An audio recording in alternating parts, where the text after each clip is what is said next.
ಓಂ ಶಾಂತಿ. ಇಂದಿನ ಪರಮಾತ್ಮನ ಮಹಾವಾಕ್ಯ ಮುರುಳಿ ದಿನಾಂಕ 24/3/2024 ಅವ್ಯಕ್ತ ಬಾಪ್ತಾದ ಮಧುಬನ ರಿವೈಸ್ 13/3/98. ಹೋಲಿ ಅನ್ನುವ ಶಬ್ದದ ಅರ್ಥದ ಸ್ವರೂಪದಲ್ಲಿ ಸ್ಥಿತ ಆಗುವುದು ಅಂದರೆ ಪರಮಾತ್ಮ ತಂದೆಯ ಸಮಾನ ಆಗುವುದು. ಇಂದು ಬಾಪ್ತಾದ ತಮ್ಮ ಸಂಪೂರ್ಣ ಪವಿತ್ರ ಸರ್ವಶ್ರೇಷ್ಠ ಮತ್ತು ಇಡೀ ವಿಶ್ವದಲ್ಲೇ ಶ್ರೀಮಂತ ಆದಂತಹ 4 ಕಡೆ ಇರುವ ಮಕ್ಕಳನ್ನು ನೋಡುತ್ತಿದ್ದಾರೆ. ಮಕ್ಕಳು ಬಲೆ ಸಾಕಾರದಲ್ಲಿ ತಂದೆಯ ಸಮ್ಮುಖದಲ್ಲಿ ಇರಬಹುದು ಅಥವಾ ದೂರದಲ್ಲಿ ಕುಳಿತಿದ್ದರೂ ಕೂಡ ಮನಸ್ಸಿನ ಸಮೀಪದಲ್ಲಿ ಇರಬಹುದು. 4 ಕಡೆ ಇರುವಂತಹ ಮಕ್ಕಳನ್ನು ನೋಡಿ ಪರಮಾತ್ಮ ತಂದೆ ಹರ್ಷಿತರಾಗುತ್ತಿದ್ದಾರೆ.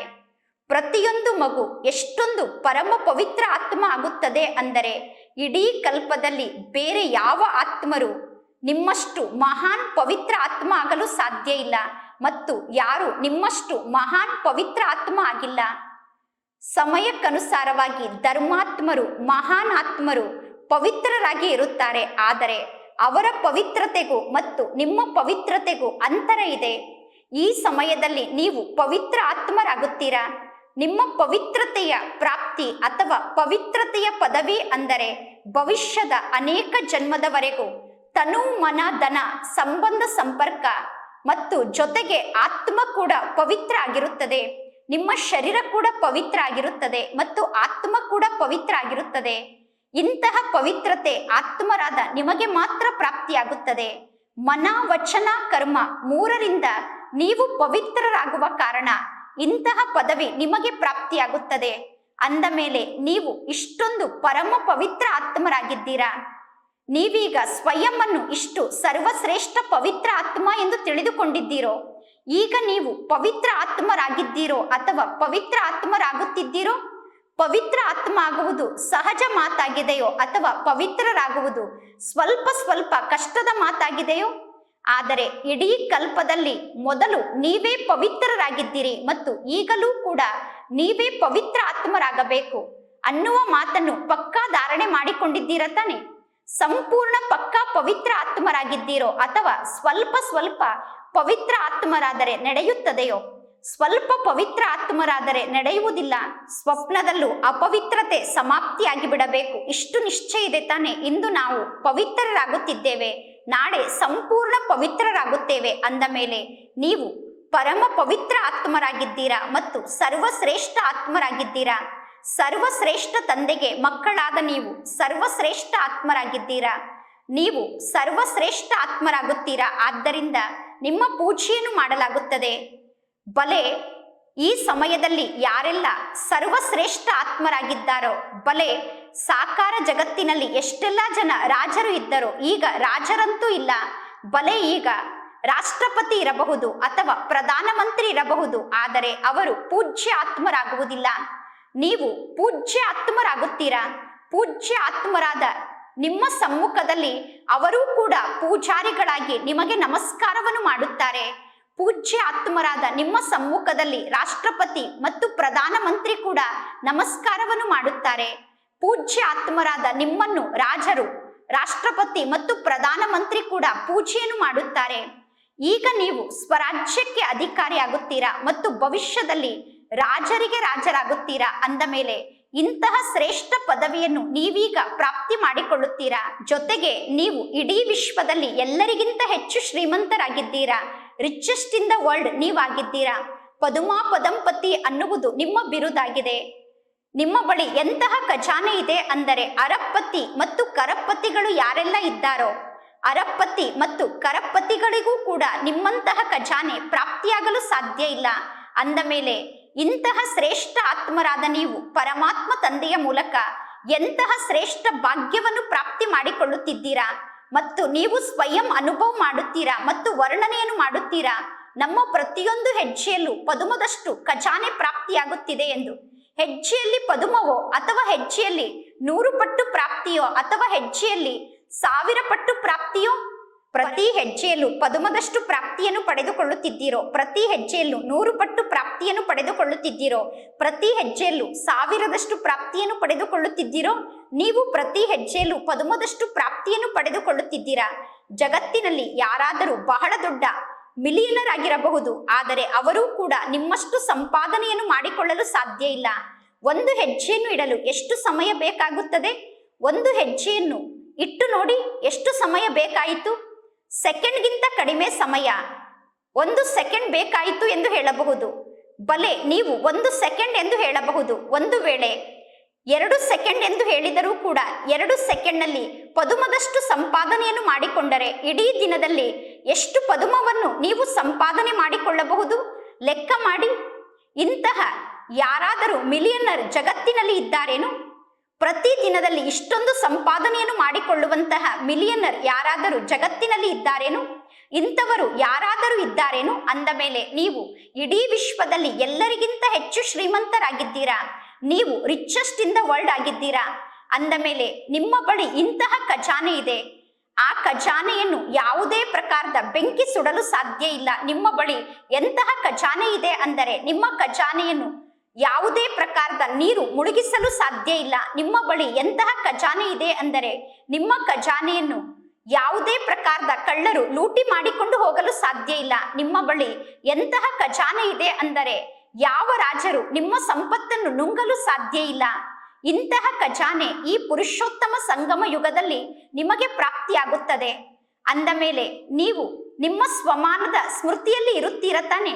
ನಿಮಗೆ ಇಂತಹ ನಿಮ್ಮ ಸ್ವಮಾನದ ಸ್ಮೃತಿ ಇರುತ್ತದೆ ತಾನೆ? ಸದಾ ಸ್ವಮಾನದ ಸ್ಮೃತಿ ಇರುತ್ತದೆಯೋ ಅಥವಾ ಇಲ್ಲವೋ?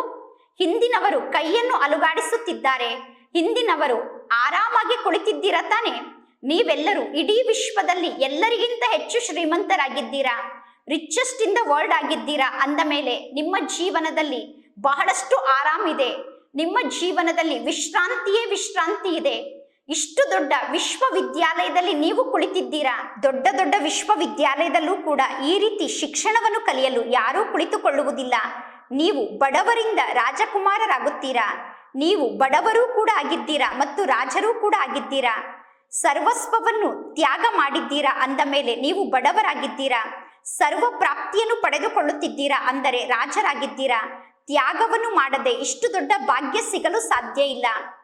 ತ್ಯಾಗದ ಆಧಾರದಿಂದ ಭಾಗ್ಯ ಪ್ರಾಪ್ತಿಯಾಗುತ್ತದೆ. ತನು ಮನ ಧನ ಸಂಬಂಧ ಎಲ್ಲ ಮಾತಿನಲ್ಲೂ ತ್ಯಾಗ ಮಾಡಿದ್ದೀರಾ ಅಂದರೆ ಎಲ್ಲ ಮಾತಿನಲ್ಲೂ ಪರಿವರ್ತನೆಯನ್ನು ಮಾಡಿಕೊಂಡಿದ್ದೀರಾ.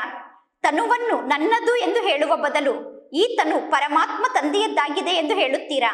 ಮನಸ್ಸು, ಧನ, ಸಂಪತ್ತು ಒಂದು ಶಬ್ದದಲ್ಲಿ ಪರಿವರ್ತನೆಯನ್ನು ಮಾಡಿಕೊಂಡ ತಕ್ಷಣ ನನ್ನದು ಎಂದು ಹೇಳುವ ಬದಲು ಎಲ್ಲವೂ ಪರಮಾತ್ಮ ತಂದೆಯದ್ದು ಎಂದು ಹೇಳುತ್ತೀರಾ. ತನು ಮನ ಧನ ಸಂಬಂಧ ಎಲ್ಲ ಮಾತಿನಲ್ಲೂ ಒಂದು ಮಾತಿನ ಪರಿವರ್ತನೆಯನ್ನು ಮಾಡಿಕೊಂಡಿದ್ದೀರಾ. ನನ್ನದು ಎಂದು ಹೇಳುವ ಬದಲು ಎಲ್ಲವೂ ಪರಮಾತ್ಮ ತಂದೆಯದ್ದಾಗಿದೆ ಎಂದು ಹೇಳುತ್ತೀರಾ. ಈ ಒಂದು ಶಬ್ದದ ಪರಿವರ್ತನೆಯನ್ನು ಮಾಡಿಕೊಂಡಿದ್ದೀರಾ. ಆದರೆ ಈ ತ್ಯಾಗದ ಆಧಾರದಿಂದ ಭಾಗ್ಯಕ್ಕೆ ಅಧಿಕಾರಿಯಾಗಿದ್ದೀರಾ. ಅಂದ ಮೇಲೆ ಭಾಗ್ಯಕ್ಕೆ ಹೋಲಿಕೆ ಮಾಡಿದರೆ ಯಾವ ತ್ಯಾಗವನ್ನು ಮಾಡಿದ್ದೀರಾ? ತ್ಯಾಗ ಸಣ್ಣ ಮಾತಾಗಿದೆಯೋ ಅಥವಾ ಕೆಲವೊಮ್ಮೆ ತ್ಯಾಗ ದೊಡ್ಡ ಮಾತಾಗಿ ಬಿಡುತ್ತದೆಯೋ? ಕೆಲವೊಮ್ಮೆ ತ್ಯಾಗ ದೊಡ್ಡ ಮಾತಾಗುತ್ತದೆ. ಯಾವಾಗ ಎಲ್ಲವೂ ಪರಮಾತ್ಮ ತಂದೆಯದ್ದು ಎಂದು ಹೇಳುತ್ತೀರೋ ಆಗ ದೊಡ್ಡ ಮಾತು ಕೂಡ ಸಣ್ಣದಾಗುತ್ತದೆ. ಮತ್ತು ಯಾವಾಗ ಎಲ್ಲವೂ ನನ್ನದು ಎಂದು ಹೇಳುತ್ತೀರೋ ಆಗ ಸಣ್ಣ ಮಾತು ಕೂಡ ದೊಡ್ಡದಾಗುತ್ತದೆ. ನಿಮ್ಮ ಜೀವನದಲ್ಲಿ ಏನು ಬೇಕಾದರೂ ಆಗಬಹುದು. 100 ಹಿಮಾಲಯದಷ್ಟು ದೊಡ್ಡ ಸಮಸ್ಯೆ ನಿಮ್ಮ ಸಮ್ಮುಖಕ್ಕೆ ಬರಬಹುದು. ಆದರೆ ಎಲ್ಲವೂ ಪರಮಾತ್ಮ ತಂದೆಯದ್ದು ಎಂದು ಹೇಳಿದಾಗ ಪರ್ವತದ ಸಮಾನ ಪರಿಸ್ಥಿತಿ ಕೂಡ ಹತ್ತಿಯ ಸಮಾನ ಆಗುತ್ತದೆ. ಸಾಸಿವೆ ಕೂಡ ಅಲ್ಲ, ಹತ್ತಿಯ ಸಮಾನ ಆಗುತ್ತದೆ. ಹತ್ತಿ 1 ಸೆಕೆಂಡ್ನಲ್ಲಿ ಹಾರಿ ಹೋಗುತ್ತದೆ. ಕೇವಲ ಪರಮಾತ್ಮ ತಂದೆಯದ್ದು ಎಂದು ಬಾಯಿಂದ ಹೇಳುವುದಲ್ಲ, ಎಲ್ಲವೂ ಪರಮಾತ್ಮ ತಂದೆಯದ್ದು ಎಂದು ಮನಸ್ಸಿನಿಂದ ಒಪ್ಪಿಕೊಳ್ಳಬೇಕು. ಕೇವಲ ಮನಸ್ಸಿನಿಂದ ಒಪ್ಪಿಕೊಳ್ಳುವುದಷ್ಟೇ ಅಲ್ಲ, ಅದೇ ರೀತಿ ಜೀವನವನ್ನು ನಡೆಸಬೇಕು. ಕೇವಲ ಒಂದು ಶಬ್ದದ ಪರಿವರ್ತನೆಯನ್ನು ಮಾಡಿಕೊಳ್ಳುವುದು ಸಹಜ ಮಾತಾಗಿದೆ ತಾನೆ? ಮತ್ತು ಈ ಒಂದು ಶಬ್ದದ ಪರಿವರ್ತನೆಯ ಮೂಲಕ ಬಹಳಷ್ಟು ಲಾಭ ಆಗುತ್ತದೆ, ನಷ್ಟ ಅಂತೂ ಆಗುವುದಿಲ್ಲ. ಎಲ್ಲ ಪರಮಾತ್ಮ ತಂದೆಯದ್ದು ಎಂದು ಹೇಳಿದ ತಕ್ಷಣ ಸಂಪೂರ್ಣ ಹೊರೆಯನ್ನು ಪರಮಾತ್ಮ ತಂದೆಗೆ ಅರ್ಪಣೆ ಮಾಡಿದಂತೆ. ಎಲ್ಲ ಪರಮಾತ್ಮ ತಂದೆಯದ್ದಾಗಿದೆ ಅಂದ ಮೇಲೆ ಪರಮಾತ್ಮ ತಂದೆಗೆ ಹೇಳಬೇಕು, ಎಲ್ಲ ನಿಮ್ಮದಾಗಿದೆ, ಈಗ ಏನು ಮಾಡಬೇಕು ಎಂದು ನೀವೇ ವಿಚಾರವನ್ನು ಮಾಡಿ ಎಂದು ಪರಮಾತ್ಮ ತಂದೆಗೆ ಹೇಳಬೇಕು. ನಾವು ಕೇವಲ ನಿಮಿತ್ತ ಮಾತ್ರರಾಗಿ ಎಲ್ಲ ಕಾರ್ಯವನ್ನು ಮಾಡುತ್ತೇವೆ. ನಾನು ಕೇವಲ ನಿಮಿತ್ತ ಮಾತ್ರನಾಗಿದ್ದೇನೆ, ಎಲ್ಲವೂ ನಿಮ್ಮ ಕಾರ್ಯ ಆಗಿದೆ, ನಿಮ್ಮ ಕಾರ್ಯದ ಬಗ್ಗೆ ನಿಮಗೇ ಗೊತ್ತು ಎಂದು ಪರಮಾತ್ಮ ತಂದೆಗೆ ಹೇಳಬೇಕು. ಇದರಿಂದ ಲಾಭ ಆಗುತ್ತದೆ ತಾನೆ? ನೀವು ಭಿನ್ನ ಆಗುತ್ತೀರಾ ಮತ್ತು ಪರಮಾತ್ಮ ತಂದೆಗೆ ಪ್ರಿಯ ಆಗಿಬಿಟ್ಟಿದ್ದೀರಾ. ಯಾರು ಪರಮಾತ್ಮ ತಂದೆಗೆ ಪ್ರಿಯ ಆಗುತ್ತಾರೋ ಅವರು ಇಡೀ ವಿಶ್ವಕ್ಕೆ ಪ್ರಿಯ ಆಗುತ್ತಾರೆ.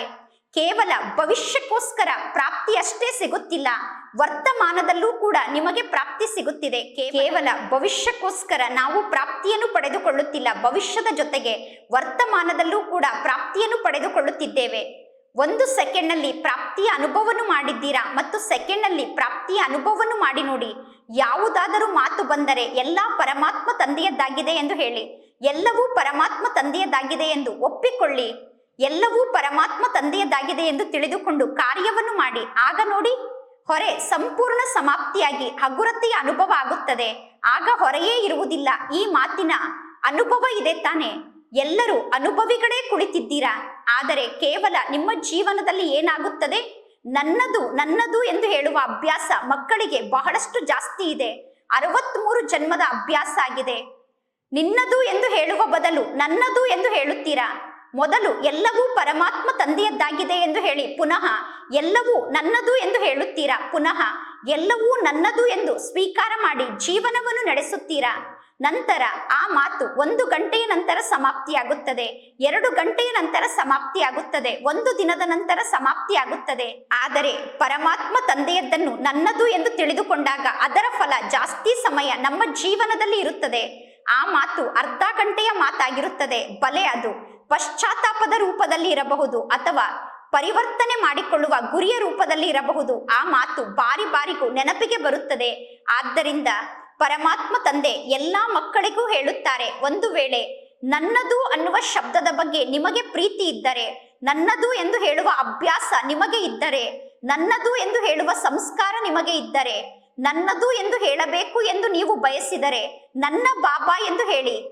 ಒಂದು ವೇಳೆ ನನ್ನದು ಎಂದು ಹೇಳುವ ಅಭ್ಯಾಸಕ್ಕೆ ನೀವು ಪರವಶ ಆಗಿದ್ದರೆ, ಅನಿವಾರ್ಯವಾಗಿ ನೀವು ನನ್ನದು ಎಂದು ಹೇಳುವ ಅಭ್ಯಾಸವನ್ನು ಮಾಡಿಕೊಂಡಿದ್ದರೆ ಕೇವಲ ನನ್ನ ಬಾಬಾ ಎಂದು ಹೇಳಿ. ಅಂದ ಮೇಲೆ ಎಲ್ಲಿ ನನ್ನದು ನನ್ನದು ಅನ್ನುವ ಶಬ್ದ ಬರುತ್ತದೆಯೋ ಅಲ್ಲಿ ನನ್ನ ಬಾಬಾ ಎಂದು ಹೇಳಿ ಆ ಮಾತನ್ನು ಸಮಾಪ್ತಿ ಮಾಡಿಕೊಳ್ಳಿ. ಅನೇಕ ನನ್ನದು ಅನ್ನುವ ಶಬ್ದವನ್ನು ಒಬ್ಬ ನನ್ನ ಬಾಬಾ ಅನ್ನುವ ಶಬ್ದದಲ್ಲಿ ಸಮಾವೇಶ ಮಾಡಿಬಿಡಿ. ರಷ್ಯಾದವರು ಒಂದು ಗೊಂಬೆಯನ್ನು ತರುತ್ತಾರೆ, ಆ ಗೊಂಬೆ ಒಳಗಡೆ ಇನ್ನೊಂದು ಗೊಂಬೆ ಇರುತ್ತದೆ, ಆ ಗೊಂಬೆ ಒಳಗಡೆ ಇನ್ನೊಂದು ಗೊಂಬೆ, ಈ ರೀತಿ ಅನೇಕ ಗೊಂಬೆ ಇರುತ್ತದೆ. ನಂತರ ಎಲ್ಲಾ ಗೊಂಬೆ ಸೇರಿ ಒಂದು ಗೊಂಬೆ ಆಗುತ್ತದೆ. ಅದೇ ರೀತಿ ನೀವೆಲ್ಲರೂ ನನ್ನ ಬಾಬಾ ಅನ್ನುವ ಒಂದು ಶಬ್ದದಲ್ಲಿ ಅನೇಕ ನನ್ನದು ಅನ್ನುವ ಮಾತನ್ನು ಸಮಾವೇಶ ಮಾಡಿಬಿಡಿ. ಆಗ ನನ್ನದು ಅನ್ನುವುದು ಸಮಾಪ್ತಿಯಾಗಿ ಬಿಡುತ್ತದೆ. ಈ ರೀತಿ ನನ್ನದು ಅನ್ನುವುದನ್ನು ಸಮಾಪ್ತಿ ಮಾಡಲು ನಿಮಗೆ ಸಾಧ್ಯ ಆಗುತ್ತದೆ ತಾನೆ? ನೀವೆಲ್ಲರೂ ನನ್ನದು ಅನ್ನುವುದನ್ನು ಸಮಾಪ್ತಿ ಮಾಡಿಕೊಳ್ಳುತ್ತೀರಾ. ಆದರೆ ಕೆಲವೊಮ್ಮೆ ನನ್ನದು ಅನ್ನುವ ವಿಸ್ತಾರಕ್ಕೆ ವಶ ಆಗಿ ಬಿಡುತ್ತೀರಾ. ಈಗ ಕೆಲವೊಮ್ಮೆ ನನ್ನದು ಅನ್ನುವ ವಿಸ್ತಾರಕ್ಕೆ ವಶ ಆಗುತ್ತೀರಾ. ಸದಾ ನನ್ನದು ಅನ್ನುವುದು ಪರಮಾತ್ಮ ತಂದೆಯದ್ದಾಗಿದೆ ಎಂದು ಹೇಳಬೇಕು. ಈ ಮಾತಿನಲ್ಲಿ ಮಕ್ಕಳು ನಂಬರ್ 1 ಆಗಿದ್ದೀರಾ, ನೀವೆಲ್ಲರೂ ನಂಬರ್ 1 ಆಗಿದ್ದೀರಾ, A1 ಆಗಿದ್ದೀರಾ. ಆದರೆ ಪುನಃ ಲಾಸ್ಟ್ ನಂಬರ್ನವರು ಕೂಡ ಇದ್ದೀರಾ. ಅಂದ ಮೇಲೆ ನೀವೆಲ್ಲರೂ ಹೋಲಿಯನ್ನು ಆಚರಣೆ ಮಾಡಲು ಬಂದಿದ್ದೀರಾ. ಈಗ ಸದಾ ಈ ಮಂತ್ರವನ್ನು ನೆನಪಿನಲ್ಲಿ ಇಟ್ಟುಕೊಳ್ಳಿ. ನಾನು ಪರಮಾತ್ಮ ತಂದೆಗೆ ಮಗು ಆಗಿದ್ದೇನೆ. ಹೋಲಿ ಅಂದರೆ ನಾನು ಪರಮಾತ್ಮ ತಂದೆಗೆ ಮಗು ಆಗಿದ್ದೇನೆ, ಪರಮಾತ್ಮ ತಂದೆಯ ಪರಿವಾರದ ಆತ್ಮ ಆಗಿದ್ದೇನೆ. ಅಂದರೆ ಹೋಲಿ ಆಗಿದ್ದೇನೆ ಅಂದರೆ ಪರಮಾತ್ಮನ ಪರಿವಾರದ ಆತ್ಮ ಆಗಿದ್ದೇನೆ. ಈ ರೀತಿ ತಿಳಿದುಕೊಂಡು ಹೋಲಿ ಹಬ್ಬವನ್ನು ನೀವೆಲ್ಲರೂ ಆಚರಣೆ ಮಾಡಿದ್ದೀರ ತಾನೆ? ಈಗ ಏನನ್ನು ಮಾಡಬೇಕು? ಈಗ ಸುಡಬೇಕೋ ಅಥವಾ ಎಲ್ಲರೂ ಸುಟ್ಟು ಬಿಟ್ಟಿದ್ದೀರೋ? ಎಲ್ಲರೂ ಸುಟ್ಟಿದ್ದೇವೆ ಎಂದು ಹೌದು ಎಂದು ಹೇಳುತ್ತಿಲ್ಲ, ವಿಚಾರವನ್ನು ಮಾಡುತ್ತಿದ್ದಾರೆ. ನೋಡಿ, ಭಕ್ತಿ ಮಾರ್ಗದಲ್ಲಿ ಎಷ್ಟೆಲ್ಲ ಉತ್ಸವವನ್ನು ಆಚರಣೆ ಮಾಡುತ್ತಾರೋ ಅದೆಲ್ಲವೂ ನಿಮ್ಮ ನೆನಪಾರ್ಥ ಆಗಿದೆ. ಈ ಎಲ್ಲಾ ಉತ್ಸವಗಳು ನಿಮ್ಮ ನೆನಪಾರ್ಥ ಆಗಿದೆ. ಆದರೆ ಕೆಲವೊಂದು ಉತ್ಸವವನ್ನು ಸ್ವಲ್ಪ ಅರ್ಥಸಹಿತವಾಗಿ ಆಚರಣೆ ಮಾಡುತ್ತಿದ್ದಾರೆ. ಮೊದಲು ಸುಡುತ್ತಾರೆ, ನಂತರ ಆಚರಣೆ ಮಾಡುತ್ತಾರೆ. ಮೊದಲು ಆಚರಣೆ ಮಾಡಿ ನಂತರ ಸುಡುವುದಿಲ್ಲ. ಅಂದ ಮೇಲೆ ಮೊದಲು ನೀವು ಭಸ್ಮ ಮಾಡಿ ಅಶುದ್ಧತೆಯನ್ನು, ದುರ್ಬಲತೆಯನ್ನು, ಕೆಟ್ಟದ್ದನ್ನು ಮೊದಲು ಸುಟ್ಟು ಹಾಕಿ ನಂತರ ಹೋಲಿ ಹಬ್ಬವನ್ನು ಆಚರಣೆ ಮಾಡಿ. ನೀವು ಬಹಳ ಮೊದಲೇ ನಿಮ್ಮನ್ನು ನೀವು ಸುಟ್ಟುಕೊಂಡಿದ್ದೀರೋ ಅಥವಾ ನಿಮ್ಮ ವೇಲ್ನ ಯಾವುದಾದರೂ ಒಂದು ಮೂಲೆ ಹಾಗೆ ಉಳಿದುಕೊಂಡಿದೆಯೇನು? ಪಾಂಡವರ ಕೋಟ್ನ ಯಾವುದಾದರೂ ಒಂದು ಮೂಲೆ ಹಾಗೆ ಉಳಿದುಕೊಂಡಿದೆಯೇನು? ಪಾಂಡವರು ಯಾವ ಶರ್ಟನ್ನು ಧರಿಸಿಕೊಳ್ಳುತ್ತೀರೋ ಆ ಶರ್ಟ್ನ ಯಾವುದಾದರೂ ಒಂದು ಮೂಲೆ ಸುಡದೆ ಹಾಗೆ ಉಳಿದುಕೊಂಡಿದೆಯೇನು? ಅಕ್ಕಂದಿರ ಸೀರೆಯ ಯಾವುದಾದರೂ ಒಂದು ತುಂಡು ಹಾಗೆ ಉಳಿದುಕೊಂಡಿದೆಯೇನು? ವಾಸ್ತವದಲ್ಲಿ ಸ್ವಯಂವನ್ನು ನೋಡಿಕೊಳ್ಳಿ. ನಾವೀಗ ಆತ್ಮಿಕ ಸ್ವರೂಪದಲ್ಲಿ ಹೋಲಿ ಹಬ್ಬವನ್ನು ಆಚರಣೆ ಮಾಡಬೇಕು. ಅಂದ ಮೇಲೆ ಆಚರಣೆ ಮಾಡುವ ಶಕ್ತಿಯಿಂದ ಅತೀಂದ್ರಿಯ ಸುಖದ ಅನುಭವವನ್ನು ಮಾಡಬೇಕು. ಆತ್ಮಿಕ ರೂಪದಲ್ಲಿ ಹೋಲಿ ಹಬ್ಬವನ್ನು ಆಚರಣೆ ಮಾಡುವ ಶಕ್ತಿಯ ಮೂಲಕ ಅತೀಂದ್ರಿಯ ಸುಖದ ಅನುಭವವನ್ನು ಮಾಡಬೇಕು. ಮೊದಲು ಯಾವಾಗ ಅವಗುಣವನ್ನು ಸುಟ್ಟು ಹಾಕುತ್ತೀರೋ ಆಗ ಅತೀಂದ್ರಿಯ ಸುಖದ ಅನುಭವವನ್ನು ಮಾಡಲು ಸಾಧ್ಯ. ಮನೋರಂಜನೆಯ ರೂಪದಲ್ಲಿ ಹೋಲಿ ಹಬ್ಬವನ್ನು ಆಚರಣೆ ಮಾಡಬೇಕು. ಮನೋರಂಜನೆಯ ರೂಪದಲ್ಲಿ ಹೋಲಿ ಹಬ್ಬವನ್ನು ಆಚರಣೆ ಮಾಡುವುದು ಬೇರೆ ಮಾತಾಗಿದೆ. ಆದರೆ ಈ ಸಂಗಮ ಯುಗ ಖುಷಿಯ ಯುಗ ಆಗಿದೆ. ಆದ್ದರಿಂದ ಮನೋರಂಜನೆಯ ರೀತಿಯಲ್ಲಿ ಹೋಲಿ ಹಬ್ಬವನ್ನು ಆಚರಣೆ ಮಾಡುತ್ತೀರಾ ಮತ್ತು ಮನೋರಂಜನೆಯ ರೂಪದಲ್ಲಿ ಹೋಲಿ ಹಬ್ಬವನ್ನು ಆಚರಣೆ ಮಾಡಿ. ಬಹಳ ಚೆನ್ನಾಗಿ ಹೋಲಿ ಹಬ್ಬವನ್ನು ಆಚರಣೆ ಮಾಡಿ. ಆದರೆ ಪರಮಾತ್ಮನ ಬಣ್ಣವನ್ನು ಹಚ್ಚಿಕೊಂಡು ಪರಮಾತ್ಮ ತಂದೆಯ ಸಮಾನ ಆಗಬೇಕು. ಪರಮಾತ್ಮ ತಂದೆಯ ಗುಣಗಳ ಬಣ್ಣವನ್ನು ಹಚ್ಚಿಕೊಳ್ಳಬೇಕು. ಪರಮಾತ್ಮನ ಬಣ್ಣದಿಂದ ಸ್ವಯಂವನ್ನು ಶೃಂಗಾರ ಮಾಡಿಕೊಳ್ಳಬೇಕು. ಹೇಗೆ ಪರಮಾತ್ಮ ತಂದೆ ಅಶರೀರಿ ಆಗಿದ್ದಾರೆ, ಅವ್ಯಕ್ತ ಆಗಿದ್ದಾರೆ, ಅದೇ ರೀತಿ ಅಶರೀರಿ ಸ್ಥಿತಿಯ ಅನುಭವವನ್ನು ಮಾಡಬೇಕು. ಅಥವಾ ಅವ್ಯಕ್ತ ಸೂಕ್ಷ್ಮ ದೇವತಾ ಸ್ವರೂಪದ ಅನುಭವವನ್ನು ಮಾಡಬೇಕು. ಇದೇ ಪರಮಾತ್ಮ ತಂದೆಯ ಬಣ್ಣವನ್ನು ಹಚ್ಚಿಕೊಂಡು ತಂದೆಯ ಸಮಾನ ಆಗುವುದಾಗಿದೆ. ಕರ್ಮವನ್ನು ಮಾಡಿ, ಆದರೆ ಅವ್ಯಕ್ತ ಸೂಕ್ಷ್ಮ ದೇವತೆಯಾಗಿ ಕರ್ಮವನ್ನು ಮಾಡಿ ಅಶರೀರಿ ಸ್ಥಿತಿಯಲ್ಲಿ ಸ್ಥಿತಾಗಿ ಯಾವಾಗ ಬೇಕೋ ಆಗ ಕರ್ಮವನ್ನು ಮಾಡಿ ಮತ್ತು ಯಾವಾಗ ಬೇಕೋ ಆಗ ಅಶರೀರಿ ಸ್ಥಿತಿಯ ಅನುಭವವನ್ನು ಮಾಡಿ.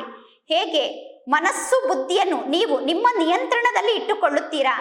ಮನಸ್ಸು ಬುದ್ಧಿಗೆ ಆರ್ಡರ್ ಅನ್ನು ನೀಡಿ, ಈಗ ಅಶರೀರಿ ಆಗಿಬಿಡಿ ಎಂದು.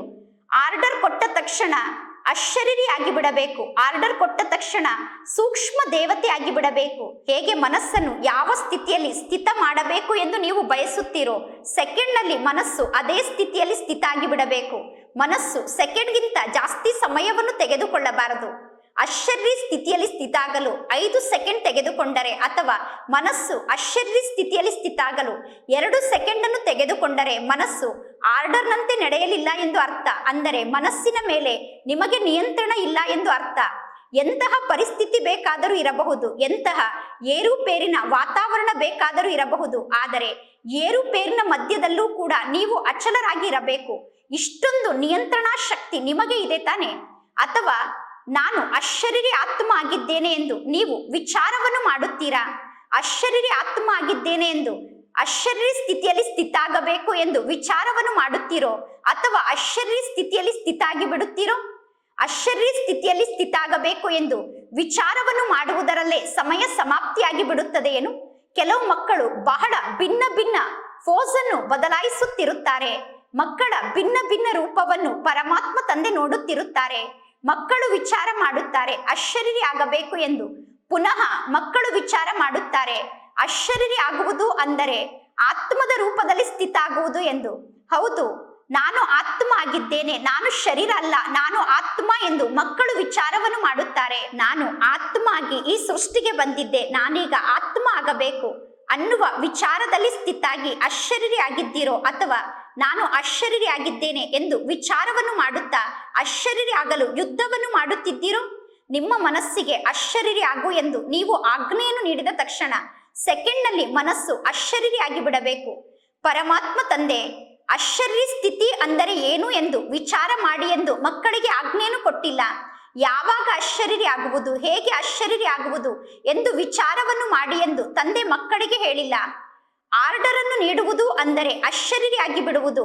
ಆರ್ಡರ್ ಅನ್ನು ನೀಡಿದ ನಂತರ ಮನಸ್ಸು ಅಶರೀರಿ ಸ್ಥಿತಿಯಲ್ಲಿ ಸ್ಥಿತ ಆಗಿಲ್ಲ ಅಂದರೆ ನಿಮಗೆ ಸ್ವಯಂನ ಮೇಲೆ ನಿಯಂತ್ರಣ ಶಕ್ತಿ ಇಲ್ಲ ಎಂದು ಅರ್ಥ. ಈಗ ಸಮಯಕ್ಕನುಸಾರವಾಗಿ ಅಶರೀರಿ ಸ್ಥಿತಿಯಲ್ಲಿ ಸ್ಥಿತ ಆಗುವ ಅಭ್ಯಾಸದ ಅವಶ್ಯಕತೆ ಇದೆ. ಒಂದು ವೇಳೆ ನಿಮಗೆ ಕಂಟ್ರೋಲಿಂಗ್ ಪವರ್ ಇಲ್ಲ ಅಂದರೆ ಯಾವುದೇ ಪ್ರಕಾರದ ಪರಿಸ್ಥಿತಿಯನ್ನು ನೋಡಿದಾಗ ನೀವು ಏರುಪೇರಿನಲ್ಲಿ ಬರಬಹುದು. ಆದ್ದರಿಂದ ಒಂದು ಹೋಲಿ ಅನ್ನುವ ಶಬ್ದವನ್ನು ನೆನಪಿನಲ್ಲಿ ಇಟ್ಟುಕೊಳ್ಳಿ, ಆಗ ಎಲ್ಲವೂ ಸರಿಯಾಗಿ ಬಿಡುತ್ತದೆ. ಹೋಲಿ ಅಂದರೆ ಕಳೆದು ಹೋಗಿದ್ದು ಕಳೆದು ಹೋಯಿತು. ಹೋಲಿ ಅಂದರೆ ನಾನು ಪರಮಾತ್ಮ ತಂದೆಗೆ ಮಗು ಆಗಿದ್ದೇನೆ ಅಂದ ಮೇಲೆ ನಾನೀಗ ಏನಾಗಿದ್ದೇನೆ? ಹೋಲಿ ಅಂದರೆ ನಾನೀಗ ಪವಿತ್ರ ಆತ್ಮ ಆಗಿದ್ದೇನೆ. ಕೇವಲ ಹೋಲಿ ಅನ್ನುವ ಒಂದು ಶಬ್ದವನ್ನು ನೆನಪಿನಲ್ಲಿ ಇಟ್ಟುಕೊಳ್ಳಿ. ಒಂದು ಹೋಲಿ ಅನ್ನುವ ಶಬ್ದದಲ್ಲಿ 3 ಅರ್ಥ ಇದೆ. ಆ 3 ಮಾತಿನ ಅರ್ಥವನ್ನು ಕಾರ್ಯದಲ್ಲಿ ಉಪಯೋಗ ಮಾಡಿ. ಕೇವಲ ವರ್ಣನೆಯನ್ನು ಮಾಡಬೇಡಿ. ಹೋಲಿ ಅಂದರೆ ಕಳೆದು ಹೋಗಿದ್ದು ಕಳೆದು ಹೋಯಿತು.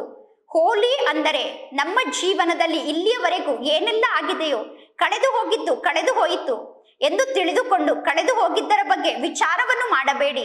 ಕಳೆದು ಹೋದ ಮಾತಿನ ಬಗ್ಗೆ ವರ್ಣನೆಯನ್ನು ಮಾಡುತ್ತಾ ಕುಳಿತುಕೊಳ್ಳಬೇಡಿ. ಹೋಲಿ ಅಂದರೆ ಕಳೆದು ಹೋಗಿದ್ದು ಕಳೆದು ಹೋಯಿತು ಎಂದು ತಿಳಿದುಕೊಂಡು ಅದೇ ಸ್ವರೂಪದ ಸ್ಥಿತಿಯಲ್ಲಿ ಸ್ಥಿತ ಆಗಿಬಿಡಿ. ನಾನು ಅಶರೀರಿ ಆತ್ಮ ಎಂದು ವಿಚಾರವನ್ನು ಮಾಡಿದ ತಕ್ಷಣ ಅಶರೀರಿ ಸ್ಥಿತಿಯಲ್ಲಿ ಸ್ಥಿತ ಆಗಿಬಿಡಬೇಕು. ಎಂದೂ ಈ ರೀತಿ ಆಗಬಾರದು. ನಾನು ಅಶರೀರಿ ಎಂದು ವಿಚಾರವನ್ನು ಮಾಡುತ್ತಾ ಮಾಡುತ್ತಾ ವಿಚಾರ ಮಾಡುವುದರಲ್ಲೇ ತಲ್ಲೀನ ಆಗಬಾರದು.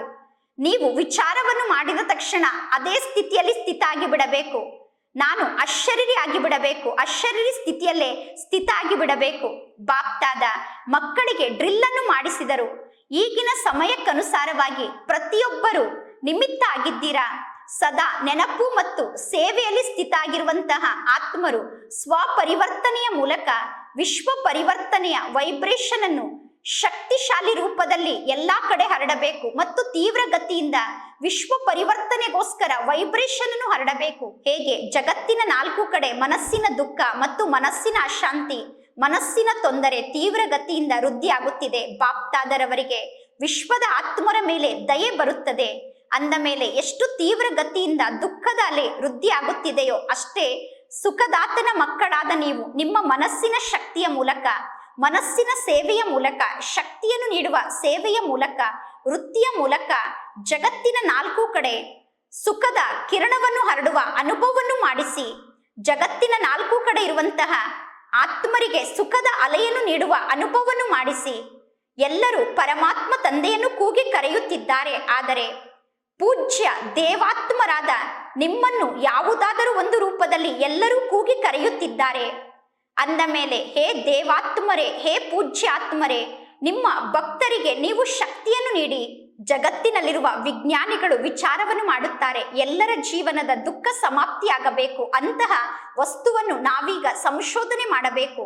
ನಾವು ಸಂಶೋಧನೆ ಮಾಡಿರುವ ಸಾಧನಗಳು ಸುಖದ ಜೊತೆಗೆ ದುಃಖವನ್ನು ಕೊಡುತ್ತಿದೆ.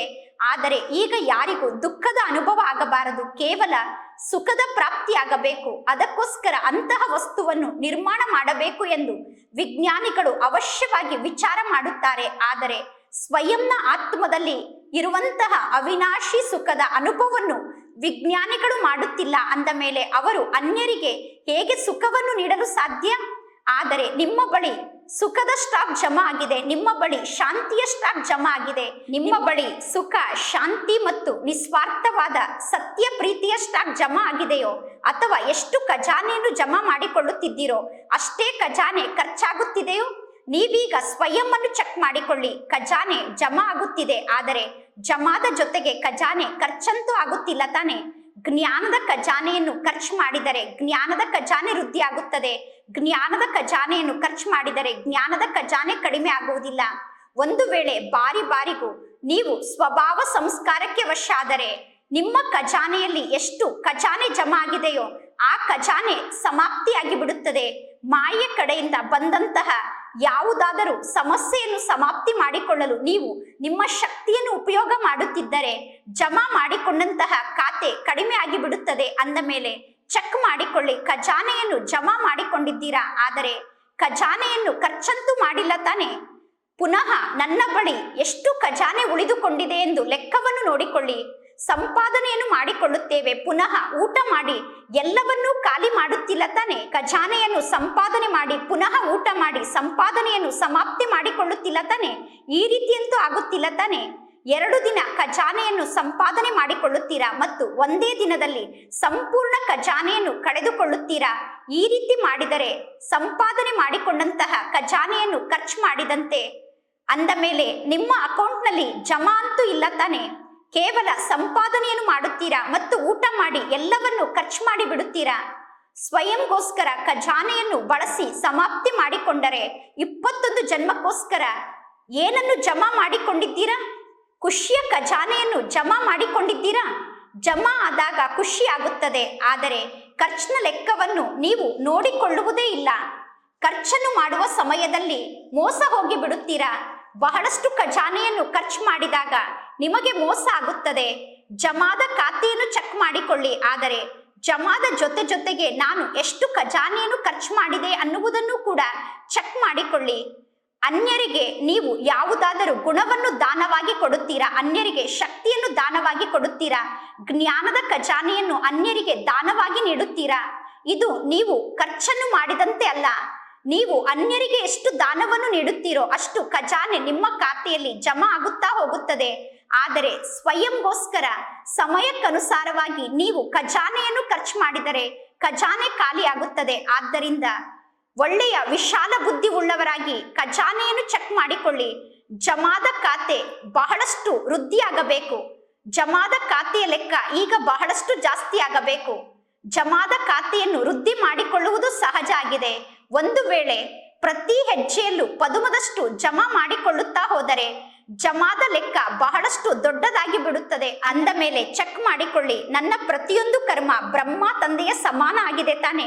ಪ್ರತಿ ಹೆಜ್ಜೆ ಬ್ರಹ್ಮ ತಂದೆಯ ಸಮಾನ ಆಗಿದೆ ತಾನೆ? ಎಲ್ಲರೂ ಅನುಭವಿಗಳಾಗಿದ್ದೀರಾ. ಯಾವಾಗ ನೀವು ಯಾವುದಾದರೂ ಒಂದು ಒಳ್ಳೆಯ ಕರ್ಮವನ್ನು ಮಾಡುತ್ತೀರೋ ಆ ಒಳ್ಳೆಯ ಕರ್ಮದ ಫಲ ಅದೇ ಸಮಯದಲ್ಲಿ ಪ್ರತ್ಯಕ್ಷ ರೂಪದಲ್ಲಿ ನಿಮಗೆ ಸಿಗುತ್ತದೆ. ಅಂದರೆ ಪ್ರತ್ಯಕ್ಷ ಫಲ ನಿಮಗೆ ಪ್ರಾಪ್ತಿಯಾಗುತ್ತದೆ. ಪ್ರತ್ಯಕ್ಷ ಫಲದ ರೂಪದಲ್ಲಿ ಖುಷಿ, ಶಕ್ತಿ ಮತ್ತು ಸಫಲತೆ ಸಿಗುವ ಕಾರಣ ನೀವು ಡಬಲ್ ಲೈಟ್ ಸ್ಥಿತಿಯಲ್ಲಿ ಸ್ಥಿತ ಆಗುತ್ತೀರಾ. ಏಕೆಂದರೆ ನಿಮ್ಮೆಲ್ಲರಿಗೂ ನೆನಪಿನಲ್ಲಿ ಇರುತ್ತದೆ, ನಾನು ಪರಮಾತ್ಮ ತಂದೆಯ ಜೊತೆಗೆ ಈ ಕಾರ್ಯವನ್ನು ಮಾಡಿದ್ದೇನೆ ಎಂದು. ಮತ್ತು ಒಂದು ವೇಳೆ ನೀವೀಗ ಯಾವುದಾದರೂ ವಿಕರ್ಮವನ್ನು ಮಾಡಿದರೆ ಆ ವಿಕರ್ಮದ ಪಶ್ಚಾತ್ತಾಪ ಕೂಡ ಬಹಳ ಸಮಯದವರೆಗೂ ನಿಮ್ಮ ಜೀವನದಲ್ಲಿ ಇರುತ್ತದೆ.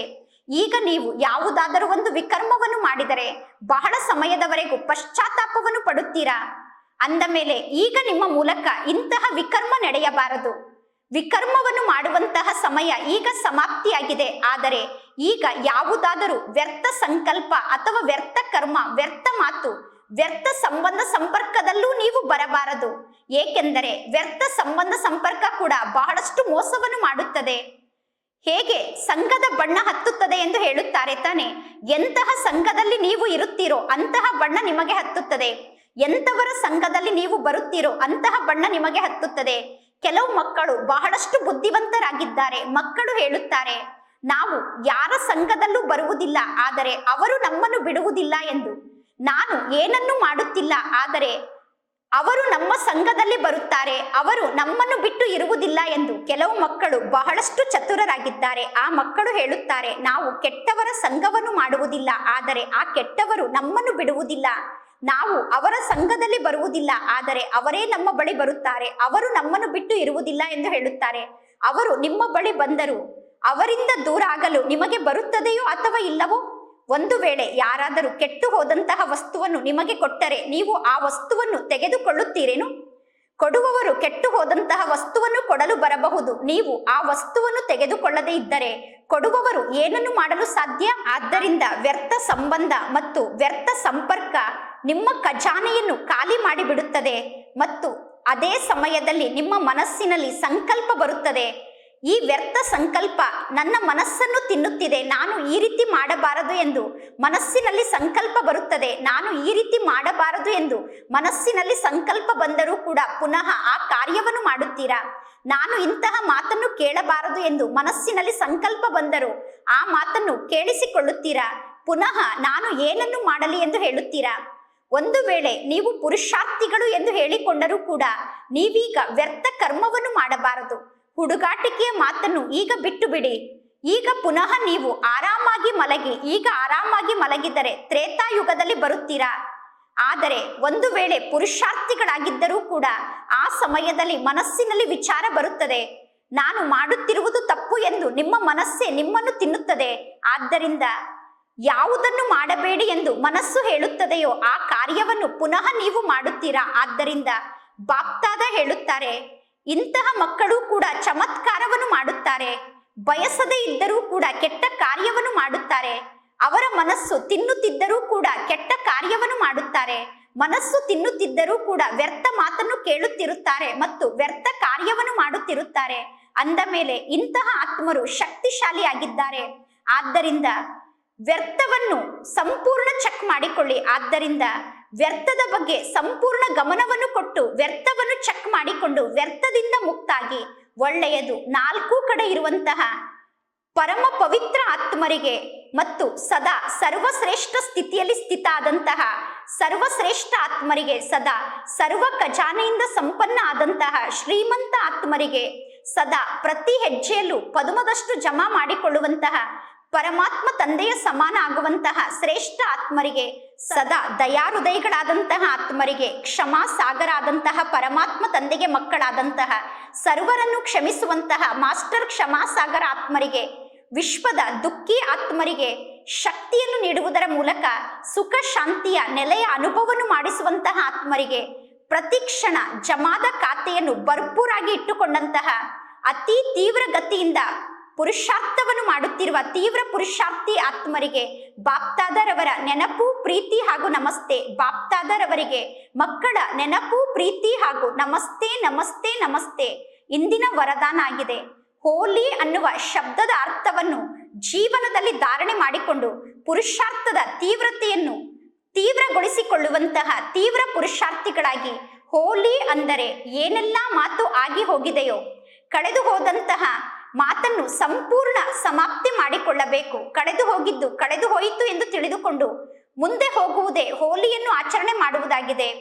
ಕಳೆದು ಹೋದಂತಹ ಮಾತಿನ ಬಗ್ಗೆ ಏನು ಅನುಭವ ಆಗಬೇಕು ಅಂದರೆ, ಯಾವುದೋ ಹಳೆಯ ಜನ್ಮದ ಮಾತು ಇದಾಗಿದೆ ಎಂದು ಅನುಭವ ಆಗಬೇಕು. ಕಳೆದು ಹೋದ ಮಾತು ಹೇಗೆ ಅನುಭವ ಆಗಬೇಕು ಅಂದರೆ, ಇದು ಬಹಳ ಹಿಂದಿನ ಜನ್ಮದ ಮಾತಾಗಿದೆ ಎಂದು ಅನುಭವ ಆಗಬೇಕು. ಯಾವಾಗ ಇಂತಹ ಸ್ಥಿತಿಯಲ್ಲಿ ಸ್ಥಿತ ಆಗುತ್ತೀರೋ ಆಗ ನಿಮ್ಮ ಪುರುಷಾರ್ಥದ ತೀವ್ರತೆ ಜಾಸ್ತಿ ಆಗುತ್ತದೆ. ನಿಮ್ಮ ಜೀವನದ ಕಳೆದು ಹೋದ ಮಾತಿನ ಬಗ್ಗೆ ಎಂದೂ ಚಿಂತನೆಯನ್ನು ಮಾಡಬೇಡಿ.